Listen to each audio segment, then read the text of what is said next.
जय श्री कृष्ण। रुकावट के लिए क्षमा। तो वास्तविक ही वो प्रेम कैसे प्रकट हो, जिस प्रेम के चलते, जिस अनुराग के चलते भगवान के चरणों का दीदार होता है, देव दुर्लभ मानव जन्म का मूल्य प्राप्त होता है, प्राणी को परम विश्राम मिलता है। ऐसा विश्राम फिर कभी जीवन में खटक पटक नहीं रहती। जीवन में किंतु परंतु अगर मगर कुछ नहीं रहता।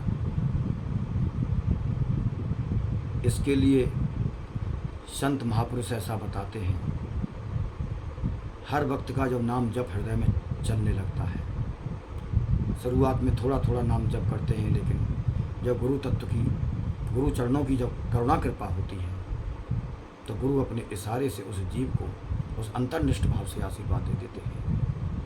तो निश्चित है कि उसका नाम जप चलने लगता है। और नाम जप चलने के साथ साथ हमको स्वाध्याय भी करना चाहिए।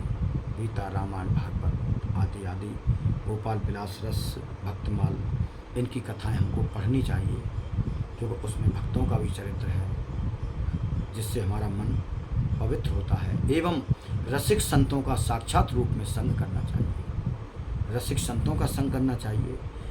कभी मौका लग जाए संतों की वाणी सुननी चाहिए, सत्संग सुनना चाहिए, उनको आत्मसात करते हुए अपनी क्रिया में और अपनी भावनाओं में और अपने आचरण में उतारना चाहिए। एवं अपना लक्ष्य निर्धारित करते हुए, निज कल्याण की भावनाएं रखते हुए, महापुरुषों का संग की हृदय में भाव रखते हुए हमको 24 घंटे सचेत रहना चाहिए।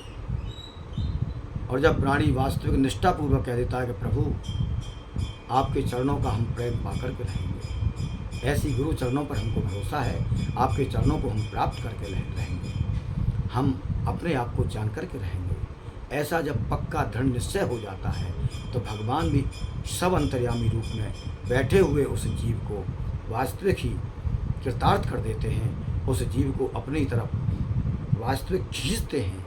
जीव भगवान की तरफ एक कदम चलता है, भगवान जीव की तरफ 85 कदम चल के आते हैं। उसको लेने के लिए, उसके भाव को पुष्ट करने के लिए, उसके हृदय को प्रेम सरोवर बनाने के लिए भगवान हर समय तैयार रहते हैं। कितने दयालु हैं ये दीन बंधु करुणा सिंधु, करुणा के अवतार त्रिनेत्रधारी बाबा विश्वनाथ, जो 12 ज्योतिर्लिंगों में प्रभु व्याप्त हैं, तत्व रूप से कितने दयालु हैं, कितने परम दयालु हैं। ऐसे प्रभु को भूलकर हम संसार के राग और देश में पड़े रहते हैं, संसार की किंतु परंतु अगर मगर में पड़े रहते हैं। ये सब कुछ प्राणी का पतन करने का मार्ग है। अपने प्रभु को याद रखो। भगवान कहते हैं, हे जीव, तू अगर माया में रहेगा, माया की सेवा करेगा, तो माया में तुझको दुख और सुख मिलेगा। और जीव, तू मेरी शरण आएगा तो मैं तुझको सभी पापों से मुक्त कर दूंगा और तेरे हृदय के अंदर प्रेम सरोवर प्रकट कर दूंगा, और तू कभी भी दुख को प्राप्त नहीं होगा। तू मेरा ही स्वरूप हो जाएगा, क्योंकि मेरी आत्मा हो जाएगा, क्योंकि आत्मा को कभी दुख छू नहीं सकता है। वह निर्विकार आत्मा है, दुखों से परे है।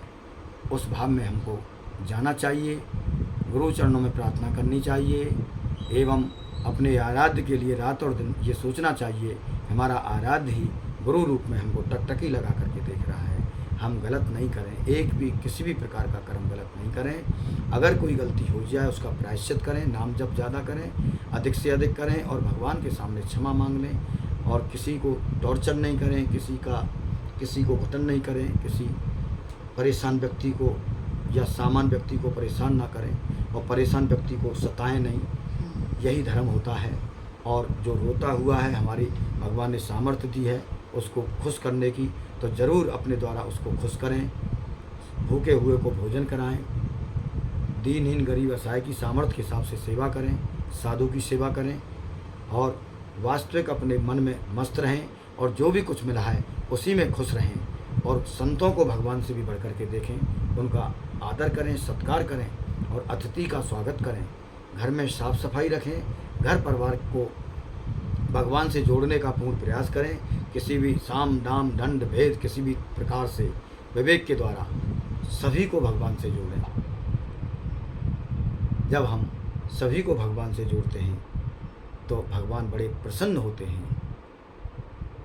जैसा भी भाव आया हम सचेत रहें, बस इतनी इतना बोलने के बाद वाणी को विराम लगाएंगे। कोई भी ऊपर नीचे बोल गया हो, कोई भी त्रुटिपूर्ण शब्द निकल गया हो, उसको नज़रअंदाज कर देना और जो अच्छा लगे उसको अपने जीवन में उतार देना। जय श्री कृष्ण।